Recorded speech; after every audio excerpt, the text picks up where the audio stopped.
அந்த தேவனை நோக்கி பார்ப்போமா?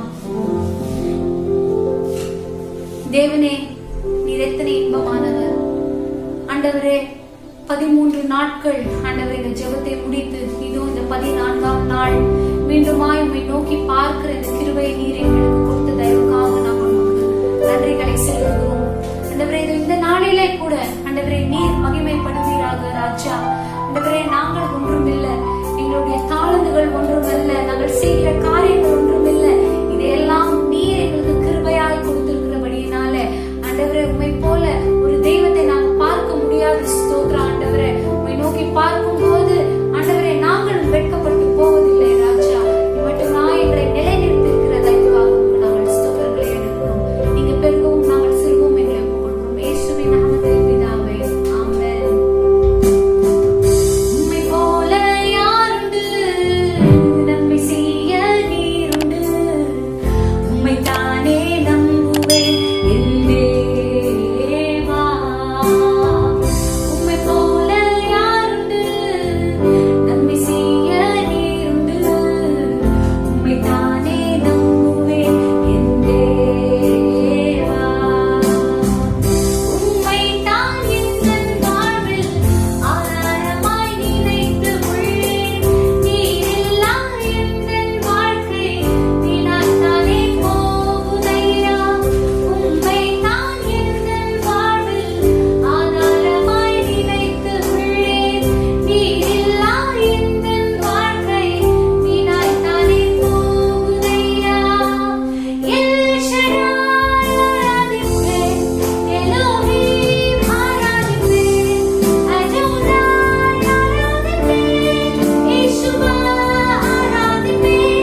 belongs to you, O Father. It belongs to you because you alone are worthy to be praised, O Lord, Father.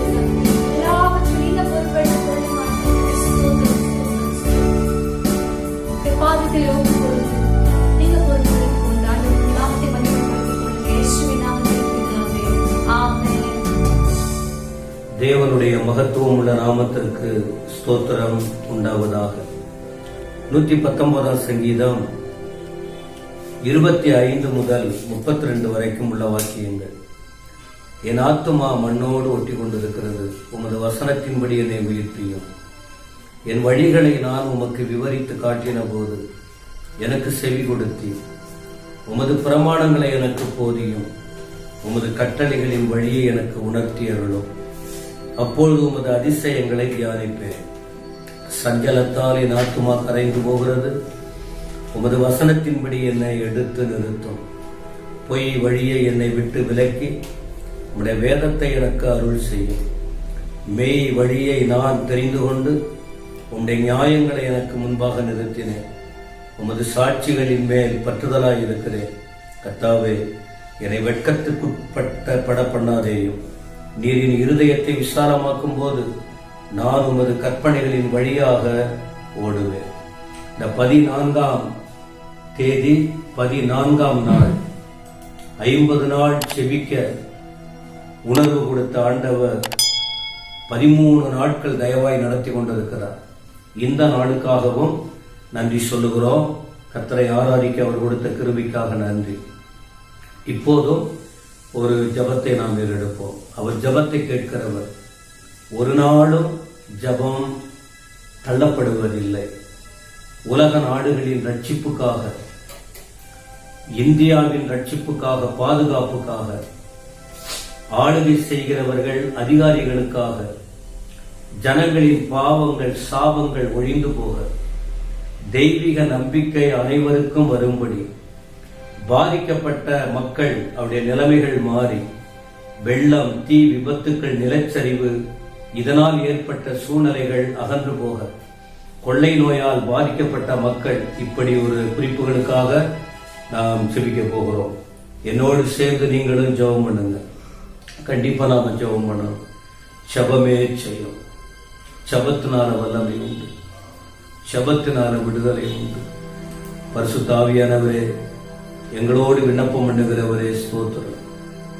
வாக்கு கடங்காத பெருமுச்சுகளோடு எங்களுக்காய் விண்ணப்பம் பண்ணுகிற பரிசுத்த ஆவியானவரே ஸ்தோத்திரம். பரிசுத்த ஆவியானவரே கிரியை செய்யும். பரிசுத்த ஆவியானவரே கிரியை செய்யும். பரிசுத்த ஆவியானவரே கிரியை செய்யும். பரிசுத்த ஆவியானவரே கிரியை செய்யும். இந்த நாளிலும் இந்த 13 நாட்கள் எங்களை இந்த 50 நாள் ஜெபம் தொடங்கின நாள் முதல் இதுவரைக்கும் எங்களை நடத்துகிறதற்காக ஸ்தோத்திரம். எங்கள் இதை முடிஞ்ச வரைக்கும் நாங்கள் செய்து கொண்டிருக்கிறோம். எங்களுக்கு பலன் தாரும், ஞானம் தாரும், ஆத்தும பாரத்தை தாரும். கண்ணீரோடு பாரத்தோடு எங்களுக்காக மட்டுமல்ல, எல்லாருக்காக ஜெபிக்க எங்களுக்கு அந்த உணர்வு கொடுக்கிறீரே, உமக்கு ஸ்தோத்திரம். உலக நாடுகளுக்காக நாங்கள் ஜெபிக்கிறோம். ஆண்டவரே, உமக்கு ஸ்தோத்திரம். உலகம் முழுவதும் 750 கோடிக்கு மேல மக்கள் இருக்காங்களே, அவர்களை ரட்சிக்க வேண்டுமே. 240 நாடுகளுக்கு மேலாக இருக்கிறார்களே, அவங்க எல்லாரும் ரட்சிக்கப்படணும். எல்லாரும் ரட்சிக்கப்படணும். அங்க எல்லா ஜனங்களுக்கும் பாதுகாப்பு கொடுங்கப்பா. எல்லா இடத்திலும் பிரச்சனை இருக்கு, எல்லா இடத்திலும் வெள்ளங்கள் இருக்கு, எல்லா இடத்திலும் ஆபத்துகள் இருக்கு, எல்லா இடத்திலும் எதிர்ப்பு இருக்கிறது, எல்லா இடத்திலும் வேதனைக்குள்ளே ஜனங்கள் வாழ்ந்து கொண்டிருக்கிறார்கள். ஏனென்றால் ஒரு ஆத்துமாவும் விலையேற பெற்றதல்லவா. இந்த விலையேற பெற்ற ஆத்துமாக்களை ஆண்டவர் மீட்க வேண்டுமே, ரட்சிக்க வேண்டுமே, பாதுகாக்க வேண்டும். இப்படி கிரியை செய்யும். எல்லாரும் நரகத்தின் பக்கம் போகாதபடிக்கு பரலோகத்துக்கு பக்கம் வர கிருபை தாரும். எங்கள் இந்தியாவின் ரட்சிப்புக்காக ஜெபிக்கிறோம். இந்தியாவில் இருக்கிற 138 கோடி மக்களுக்காக வேண்டுகிறோம். ஜாதி வித்தியாசம் இல்லாமல், உயர்வு தாழ்வு இல்லாமல் எல்லார் மீதும் கல்வாரி ரத்தம் பாயணுமே. அவர்கள் இருதயம் மாற்றப்பட வேணுமே, ரட்சிக்கப்பட வேணுமே. எல்லாம் எங்க இந்தியாவை பாதுகாத்துக் கொள்ளுங்க ஆண்டவரே. ஆண்டவரே, இந்தியாவை பாதுகாத்துக் கொள்ளுங்கப்பா. எந்த விக்கினங்கள் வேண்டாம், எந்த ஆபத்துக்கள் வேண்டாம், எந்த அழிவு வேண்டாம், எந்த அவமானங்கள் வேண்டாம். எல்லா சூழ்நிலைகளையும் மாற்றி போடும். நாங்கள் இந்தியர்களாய் இருக்கிறோம். எங்கள் நாட்டுக்காக, எங்கள் தேசத்துக்காக, எங்கள் தேசத்தின் ஜனங்களுக்காக, எல்லாருக்காக நாங்கள் ஜெபிக்க கடமைப்பட்டு இருக்கிறோம். ஆண்டவரே உமக்கு ஸ்தோத்திரம். ஆளுகை செய்கிற தலைவர்களுக்காக ஜெபிக்கிறோம். அவர்களுக்கு ஞானம் கொடுக்க வேண்டுமே, அவர்களை பாதுகாக்க வேண்டும், அவர்களை எந்த ஆபத்து கிட்டி சேராமல் காத்துக்கொள்ள வேண்டும். ஆண்டவரே அதிகாரிகளுக்காக ஜெபிக்கிறோம். எந்தெந்த நேரத்தில் எப்படி நடத்த வேண்டும் என்கிற நல்ல யுக்தியை கொடுத்து ஆண்டவர் தயவாய் நடத்துங்கப்பா. உமக்கு ஸ்தோத்திரம். இயேசுவின் நாமத்தினாலே ஜனங்களின் பாவங்கள் மன்னிக்கப்பட வேண்டும். பாவம் செய்கிற ஆத்துமா சாகும் என்று சொல்லப்பட்டிருக்கிறது. பாவங்கள் மாறணும், சாபங்கள் நீங்கி போகணும். எங்கள் பாவங்களை மன்னிக்க, எங்கள் சாபங்களை நீக்க கல்வாரி சிலுவைக்கு குற்றமற்ற இயேசு குற்றவாளியாய் தொங்கின, குற்றவாளி போல தொங்கின அவர் பாடுபட்டு மரித்த காரியங்களை நினைக்கிறோம். அந்த சிந்தின ஒவ்வொரு சொட்டு ரத்தத்துக்காக கர்த்தாவே எல்லாருடைய பாவங்கள் மன்னிக்கப்பட வேண்டும், எல்லாருடைய சாபங்கள் நீங்கி போக வேண்டும். உமது வல்லமை இறங்கணுமே. ஒவ்வொருவருக்குள்ள நீங்க தெய்வங்கிறத உணர்த்தி காட்டுங்கப்பா. நீங்க எல்லாரையும் நேசிக்கிற தேவன் என்பதை எல்லாரும் கண்டு கொள்ளட்டும். ஒரு பலத்த விடுதலை, ஒரு பலத்த மாற்றங்கள் வரட்டும் இயேசுவின் நாமத்தினாலே. எங்கள் தேசங்களில் இருக்கிற மக்களுக்கு அப்பா உமக்கு ஸ்தோத்திரம். அவர்களுக்கு நம்பிக்கை வரட்டும். ஆண்டவரே ஒரு நம்பிக்கை, நாங்கள் வாழுவோம், இந்த உலகத்துல நல்லா இருக்க போகிறோம், நாங்கள் நன்றாக இருப்போம், நாங்கள் சுகத்தோடு இருப்போம். அதே நேரத்தில் எங்களை படைத்த தெய்வம் ஒருவர் இருக்கிறார் என்று சொல்லி ஒரு நம்பிக்கை கொடுங்க ஆண்டவரே. படைப்பின் நம்பிக்கை கொடுக்க வேண்டுமே. இயேசுவின் நாமத்தில் எல்லாரும் அந்த நம்பிக்கைக்குள்ளே வரும்படியாக நீங்கள் கிரிய செய்யும்படி உம்மிடத்தில் ஒப்புக் கொடுக்கிறோம். இந்த நாளிலும் பாதிக்கப்பட்ட பல விதங்களிலே பாதிக்கப்பட்ட ஜனங்களுக்காக ஜெபிக்கிறோம். ஒவ்வொரு நாடும் நாங்கள் ஜெபித்து வருகிறோம். இதனால் தான் பாதிப்பு என்றல்ல, இதனால் தான் பிரச்சனை என்றல்ல. லட்சக்கணக்கான கோடிக்கணக்கான மக்கள் பாதிக்கப்பட்ட நிலையில் இருக்கிறார்களே, அந்த நிலைமை மாறணும் ஏசப்பா. அந்த நிலைமை மாறட்டும் இயேசுவின் நாமத்தினாலே. வெள்ளத்தால் ஏற்பட்ட அந்த பாதிப்பு மாறட்டும். இறங்கும் தீ விபத்துக்களால் ஏற்பட்ட அந்த பிரச்சனைகள் மாறட்டும். தயவாய் இறங்கி ஜனங்களுக்கு ஒரு அற்புதங்களை செய்து அவருடைய வலிகள், வேதனைகள் எல்லாம் மாறட்டும். நிலச்சரிவுகளால் ஏற்பட்ட ஆபத்துக்கள், அதிலிருந்து ஜனங்களுக்கு விடுதலை கொடுக்க வேண்டுமே. ஜனங்கள் உள்ளத்தில் இருக்கிற அந்த பயங்கள் நீங்கி போகட்டும், அந்த திகில் நீங்கி போகட்டும். ஒரு நம்பிக்கை ஊட்டும்படி ஜெபிக்கிறோம். நீங்க தான் எல்லாருக்கும், ஒருவரும் கெட்டு போவதை நீங்கள் விரும்புகிற ஆண்டவரே. எல்லாரையும் நேசிக்கிற தெய்வம், பட்சபாதம் இல்லாமல் எல்லாரையும் நேசிக்கிற தெய்வம். இந்த காரியங்களுக்கு நீங்கள் இரக்கம் பாராட்டும்படி உம்மிடத்தில் வேண்டுகிறோம். கொள்ளை நோயால் பாதிக்கப்பட்ட மக்களுக்காக வேண்டுகிறோம் ஆண்டவரே.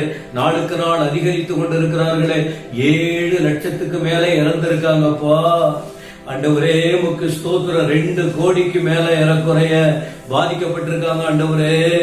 உலகம் முழுவதும் கிரியை செய்யும் ஆண்டவரே உமக்கு ஸ்தோத்திரம். சில நேரத்துல ஜனங்க கண்டுகொள்ளலப்பா. ஏழை பணக்காரங்கிற நிலைமை போய்கிட்டு இருக்கு. வசதி உள்ளவங்க, வசதி இல்லாதவர்கள் என்கிற நிலைமைகள் போய்கொண்டு இருக்கிறது ஆண்டவரே. சில முக்கியஸ்தர்கள், சில முக்கியமானவர்கள் பட்டும் படாதது போல் இருப்பதாக நாங்கள் கேள்விப்படுகிறோம். அது எந்த அளவுக்கு உண்மைன்னு எங்களுக்கு தெரியல. ஆனா நீங்க தான் கிரியை செய்யணும். எல்லாரும் ஜனங்களுக்கு இருக்கிற அந்த பயத்தை நீக்கி போட வேண்டும். அந்த தற்கொலை செய்து கொள்ளுகிற எண்ணங்கள் இயேசுவின் நாமத்துல மாறி போகட்டும். வேலை இழந்தவர்களுக்காக ஜெபிக்கிறோம்.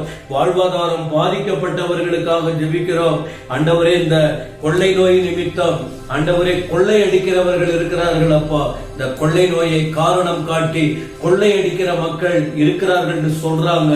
எது எப்படியோ கிரியை செய்யும், இரக்கம் பாராட்டும். உண்மை விட்டால் வேற வழி இல்லை ஆண்டவரே. எல்லார் மீது உங்க இரக்கம் பாராட்டும். எல்லாருடைய கண்ணீர் மாறட்டும், எல்லாருடைய வேதனைகள் நீங்கட்டும், எல்லாருடைய சூழ்நிலைகள் மறைந்து போகட்டும். உங்களுடைய அற்புதங்களை செய்யும்படி ஜெபிக்கிறோம். பரலோக தேவனுடைய பிரசன்னம் இறங்கட்டும். எங்களால் ஒவ்வொரு நாளும் ஒரு குறிப்பிட்ட காரியங்களுக்காக திரும்ப அதையே நாங்கள் ஜெபித்தால் கூட ஆண்டவர் அந்த ஜெபத்தை கேட்டு பதில் கிடைக்கிற வரைக்கும் நாங்கள் போராடி கொண்டிருக்கிறோம் அப்பா. ஒரு முறை கூட எங்கள் கர்நாடகா மாநிலம் பெங்களூர் ஆண்டவரே எல்லா இடங்களுக்காக, மாவட்டங்களுக்காக, அந்த மாநிலத்துக்காக ஒவ்வொரு கிராமத்திற்காக, பட்டணத்திற்காக, ஒவ்வொரு தலைவர்களுக்காக, ஒவ்வொரு மெம்பர்களுக்காக, ஒவ்வொரு MP, MLAக்கள், ஆண்டவரே தலைவர்கள், அமைச்சர்கள், அதிகாரிகள் எல்லாருக்காக வேண்டுகிறோம். எல்லாருடைய சூழ்நிலையை மாற்றி எல்லாருக்கும் இந்த கொள்ளை நோய் பாதிக்கப்படுகிறதுப்பா, நிறைய பாதிக்கப்பட்டுகிட்டு இருக்காங்க. இறங்கும், உதவி செய்யும். எல்லா ஆத்துமா விலையேற பெற்றது. ஆண்டவர் கிரியை செய்ய வேண்டுமே. இன்றைக்கும் சில விண்ணப்பங்களை உடைய சமூகத்தில் ஏறெடுக்க எங்களுக்கு இந்த கிருபை கொடுத்தீரே, உமக்கு ஸ்தோத்திரம், உமக்கு ஸ்தோத்திரம் ஆண்டவரே, உமக்கு ஸ்தோத்திரம் ஐயா. இந்த ஜபத்தை கேட்டு பதில் கொடுப்பி உடைய சமூகத்தில் ஒப்பு கொடுக்கிறோம். இந்த வசனங்களை ஆசீர்வதித்து தாரும். இயேசு கிறிஸ்துவின் நாமத்தில் வேண்டுகிறோம் பிதாவே, ஆமென், ஆமென். இந்த ஜபத்தை ஆண்டவர் கேட்டிருக்கிறார். கண்டிப்பாக பதிலை நாம் பெற்றுக்கொள்ள போகிறோம். யூதா எழுதின பொதுவான நிருபத்தின் 8ஆம் வசனத்தில் ஒரு குறிப்பை, ஒரே ஒரு குறிப்பை இந்த நாளில் உங்களுக்கு முன்பாக வைத்து இந்த நாளில் ஜெபித்து நாம் முடிக்க இருக்கிறோம். அந்த 8ஆம் வசனத்தின் முதல் பகுதி பாருங்கள். அப்படி போலவே சொப்பனக்காரராகிய இவர்களும் மாம்சத்தை அசுசிப்படுத்திக் கொண்டு கர்த்தத்துவத்தை அசட்டை பண்ணி மகத்துவங்களை தூஷிக்கிறார்கள் என்று யூதா இதற்கு முன்புள்ளதான அந்த வார்த்தைகளை வைத்து எச்சரிப்புண்டாகும்படி எழுதின அந்த வரிசையில் அப்படி போலவே, இதுவரைக்கும் நாம் கேட்ட வாக்கியங்களின்படி அதை போலவே சொப்பனக்காரராகிய இவர்களும் அப்படின்னு ஒரு வார்த்தையை சொல்லுகிறார். இந்த சொப்பனக்காரர்கள் அப்படின்னா தங்க கற்பனை, சொந்த கற்பனைகள், உண்மையை மறைத்து உண்மை கள்ள உபதேசங்கள், கள்ள தீர்க்க தரிசனங்கள் போன்ற சில காரியங்களை வைத்து அவர்கள் ஜனங்களை எப்படியாயினும் நீதியின் வழியை விட்டு, நேர்மையான வழியை விட்டு தவறான வழிக்கு கொண்டு போக வேண்டும் என்ற எண்ணத்தோடு கூட அவர்கள் செயல்பட்டு கொண்டிருக்கிறார்கள். அப்படி அந்த நாட்களிலேயே யூதா ஏறக்குறைய கிபி 68 அந்த நாட்கள் அவர் எழுதின அந்த நாட்கள்ல தானே அந்த சபைகளிலே, அங்குள்ள கிறிஸ்தவத்தின் மத்தியிலே இப்படிப்பட்ட பொய்யான நபர்கள் எழும்பி உண்மைக்கு மாறாக செயல்பட்ட சூழ்நிலையில் தான் அவர் உள்ளத்தில் அந்த பாரம் எழும்பி இந்த வார்த்தைகளை எழுதி எப்படியாயினும் ஜனங்கள் நீதி நேர்மையான வழியில் நடக்க வேண்டும் என்ற எண்ணத்தோடு கூட அவர் சொல்லி வருகிற இந்த கருத்துக்களை நாம் பார்க்கிறோம். இப்படி அந்த சொப்பனக்காரராகி இவர்கள் முதல் என்ன செய்கிறார்கள்? தங்கள் மாம்சத்தை அசுசிப்படுத்திக் கொண்டு, மாம்சம் தங்கள் சரீரத்தை அசுத்தப்படுத்துகிறார்கள். சுத்தமில்லாத ஒரு அனுபவம், ஒரு பரிசுத்தம் இல்லாத ஒரு அனுபவம். அப்ப இன்னைக்கு என்ன அந்த வார்த்தை கேட்கிறோம்? தேவ ஜனமே, நமக்குள் அசுத்தம் வேண்டாம், அசுத்தம் வேண்டாம். அவர்கள் தங்கள் மாம்சத்தை அசுச்சிப்படுத்தினார்கள். ஆனால் நமக்கு இந்த செய்தியை கேட்கும் போது நமக்கு எந்த விதமான அசுத்தம் இருக்கக்கூடாது. காரணம் என்ன? 1 கொரிந்தியர் 3ஆம் அதிகாரம் 16, 17 வசனம் சொல்லுகிறது பாருங்கள். 1 கொரிந்தியர் 3ஆம் அதிகாரத்தில் 16, 17 வசனங்கள் நாம் தேவனுடைய ஆலயம் என்று அழைக்கப்படுகிறது. நாம் தேவனுடைய ஆலயம். வாசிக்கிறேன் பாருங்கள். நீங்கள் தேவனுடைய ஆலயமாய் இருக்கிறீர்கள் என்றும் தேவனுடைய ஆவி உங்களில் வாசமாய் இருக்கிறார் என்றும் அறியாதிருக்கிறீர்களா? ஒருவன் தேவனுடைய ஆலயத்தை கெடுத்தால் அவனை நான் கெடுப்பேன், அவர் கெடுப்பார். தேவனுடைய ஆலயம் பரிசுத்தமாய் இருக்கிறது, நீங்களே அந்த ஆலயம். ஆண்டவர் இயேசுவை ஏற்றுக்கொண்டு அவரை பின்பற்றி வாழ்கிற மக்கள், நம்பிக்கையோடு இருக்கிறவர்களுக்கு வேதம் சொல்லுகிறது, இது தேவனுடைய ஆலயம். இந்த தேவாலயத்தை அன்றைக்கு என்ன செய்யறாங்க? அசுத்தப்படுத்துறாங்க, பரிசுத்த குலைச்சல் உண்டாக்குகிறார்கள். அப்போ என்ன செய்யக்கூடாது, என்ன செய்யணும் என்று ஒரு சில வார்த்தைகளை நான் இப்பொழுது உங்களுக்கு சுட்டிக்காட்ட விரும்புகிறேன். கலாத்தியர் எழுதின நிருபம், கலாத்தியர் 5ஆம் அதிகாரம் 19ஆம் வசனத்தில் இப்படியாய் சொல்லுகிறது. கலாத்தியர் 5:19, கலாத்தியர் 5ஆம் அதிகாரம் 19, மாம்சத்தின் கிரியைகள் வெளியரங்கமாய் இருக்கிறன. அவையாவன விபச்சாரம், வேசித்தனம், அசுத்தம்.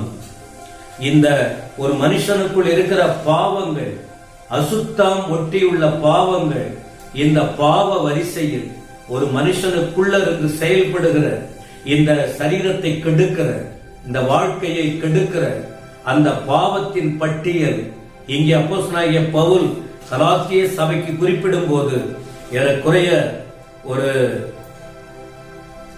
17 பாவங்களை அந்த இந்த மாம்சத்தை கெடுக்கிறாங்களே 17 பாவங்களை அவர் கோடிட்டு காட்டுகிறார்.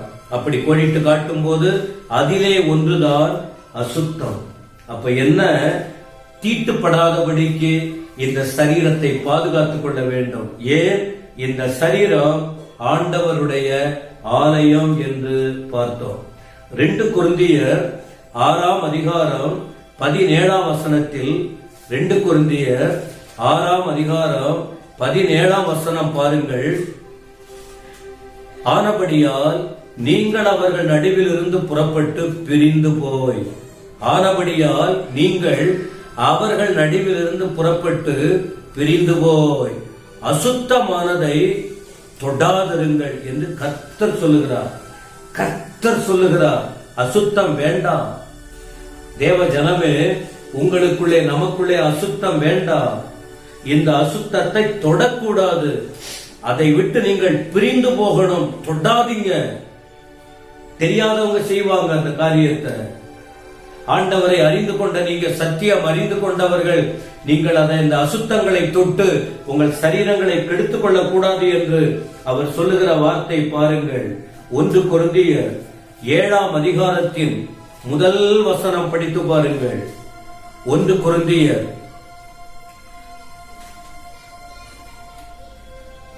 2 கொரிந்தியர் 7ஆம் அதிகாரம் முதல் வசனத்தில் இப்படிப்பட்ட வாக்குத்தத்தங்கள் நமக்கு உண்டாயிருக்கிறபடியால் பிரியமானவர்களே, மாம்சத்திலும் ஆவியிலும் உண்டான எல்லா அசுத்தி, எல்லா அசுத்தங்களும் நீங்கி, எல்லா அசுத்தமும் நீங்கி நம்மை சுத்திகரித்துக் கொண்டு, அந்த அசுத்தமான சூழ்நிலையில் நம்மை சுத்திகரித்துக் கொண்டு பரிசுத்தமாகுதலை தெய்வ பயத்தோடு பூரணப்படுத்த கடவோம் என்று அப்போஸ்தலனாகிய பவுல் சொல்லுகிறதை பாருங்கள்.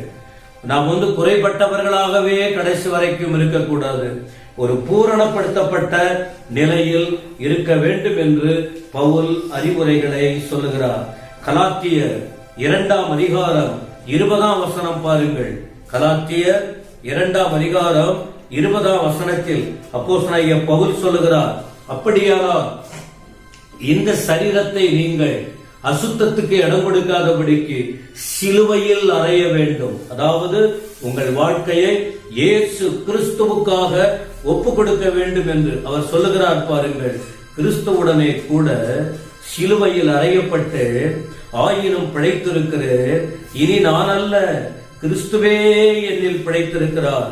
நான் இப்பொழுது மாம்சத்தில் பிழைத்திருப்பதோ என்னில் அன்பு கூர்ந்து எனக்காக தம்மை தாமே ஒப்பு கொடுத்த தேவனுடைய குமாரனை பற்றும் விசுவாசத்தினாலே பிழைத்திருக்கிறேன். பவுலடிகளார் சொல்லுகிறார் பாருங்கள், இயேசு கிறிஸ்துவு இனி நான் அல்ல, நான் அவருக்காக ஒப்பு கொடுக்கிறேன். காரணம், எனக்காக என் மேல அன்பு கூர்ந்தார் இயேசு. அவரை பற்றும் விசுவாசத்தினாலே எனக்கு அன்பு கூர்ந்து எனக்காக தம்மை தாமே ஒப்பு கொடுத்ததுனால, அதனால நான் பிழைத்திருக்கிறேன். அதனால என்ன செய்யணுமா, ஒவ்வொருவரும் நம்முடைய மாம்சத்தை, நம்முடைய அசுத்தமான சரீரத்தை சிலுவையில் அறைய வேண்டும். கலாத்தியர் 5ஆம் அதிகாரம் 24ஆம் வசனம் பாருங்கள். கலாத்தியர் 5:24. கிறிஸ்துவினுடையவர்கள், கிறிஸ்தவர்கள் என்று சொல்லிக் கொண்டிருக்கிறவர்கள் தங்கள் மாம்சத்தையும் அதன் ஆசை இச்சைகளையும் சிலுவையில் அறைந்திருக்கிறார்கள். ஏற்கனவே ஒப்பு கொடுத்து விட்டார்கள். தங்கள் மாம்சத்தையும் அதன் ஆசை இச்சைகளையும் அப்படி ஒப்பு கொடுத்தால்தான் கிறிஸ்தவர்கள் சொல்லுகிறவர்கள். இப்படியெல்லாம் ஒப்பு கொடுத்தால்தான் அவர்கள் வாழ்க்கையானது பரிசுத்தத்துக்கு ஏதுவாக ஆண்டவருக்கு ஏற்ற ஒன்றாய் மாற முடியும். ஏன்னா அசுத்தம் வேண்டாம். அந்த அசுத்தம் சொப்பனக்காரர்களின் செயல் அல்லது பொய்யான வார்த்தைகளை சொல்லுகிறவர்கள், சத்தியத்தை மறைத்து செயல்படுகிறவர்கள். இது நமக்கு எச்சரிப்புக்காக சொல்லப்பட்டிருக்கிறது. 1 தெசலோனிக்கேயர் 4ஆம் அதிகாரம் 7ஆம் வசனத்தில் இதே அப்போஸ்தலனாகிய பவுல் சொல்லுகிறார் பாருங்கள். 1 தெசலோனிக்கேயர் 4ஆம் அதிகாரம் 7ஆம் வசனத்துல தேவன் நம்மை அசுத்தத்திற்கு அல்ல பரிசுத்தத்துக்கே அழைத்திருக்கிறார். ஏன்னா அவர் பரிசுத்தர், அவர் பரிசுத்தர், அவர்கிட்ட அசுத்தம் இல்லை.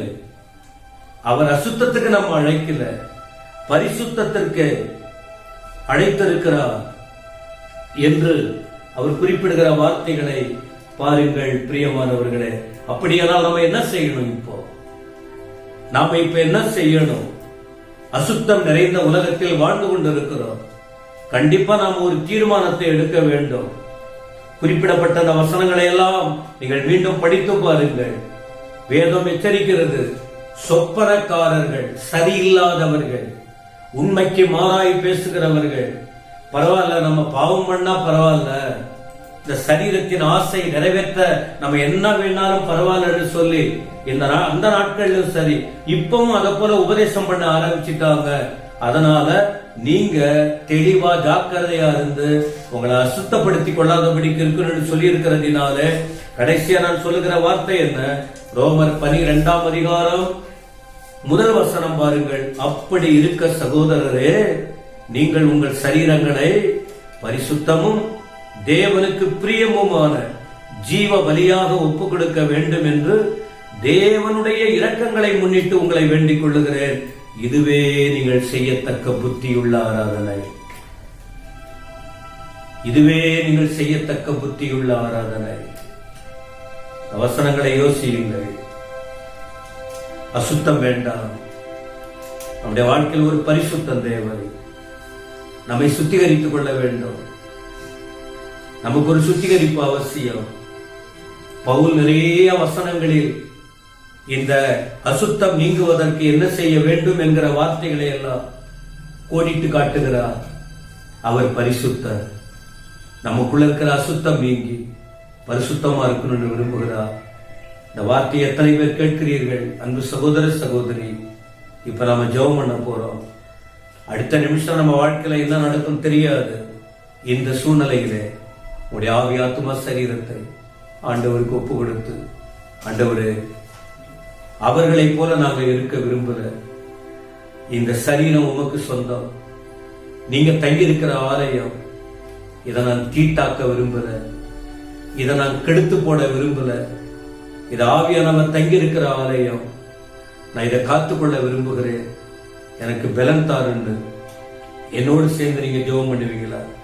அப்பா பிதாவே, உம்மை நாங்கள் துதிக்கிறோம். உலகத்திலே சோதனைகள் இருக்குப்பா.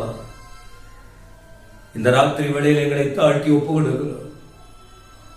பரிசுத்த ஆவியானவரே உதவி செய்யும். பரிசுத்த ஆவியானவரே உதவி செய்யும்.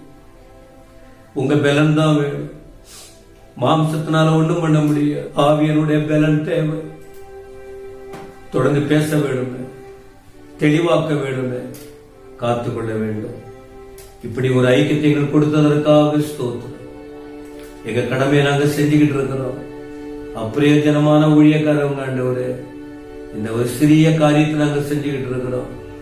எப்படியும் ஒரு கூட்ட ஜனங்கள் ரட்சிக்கப்படணும், பரலோகத்துக்கு வரணும், அசுத்தம் நீங்கணும், வாழ்க்கை மாறணும். நீ கிருபை கொடுப்பி. நாங்கள் முழு நம்பிக்கையோடு விசுவாசித்து எங்களை தாழ்த்தி ஒப்பு கொடுத்து ஜெபிக்கிறோம். இந்த நாள் இந்த ஊழியத்தை பொருட்படுத்துவதற்காக ஸ்தோத்திரம். துதிகர மகிமை நீர் ஏற்றுக்கொள்ளும். இரட்சகரும் மீட்பரும் ஆகிய இயேசு கிறிஸ்துவின் பரிசுத்த நாமத்தில் வேண்டிக் கொள்ளுகிறோம் பிதாவே, ஆமென். நாத்துமாவே கர்த்தரை ஸ்தோத்திரி, முழு உள்ளமே பரிசுத்த நாமத்தை ஸ்தோத்திரி. என் ஆத்துமாவே கர்த்தரை ஸ்தோத்திரி, அவர் செய்த சகல உபகாரங்களையும் மறவாதே. ஆமென், ஆமென். கர்த்தர் ஒவ்வொருவரையும் ஆசீர்வதிப்பாராக. ஸ்தோத்திரம்.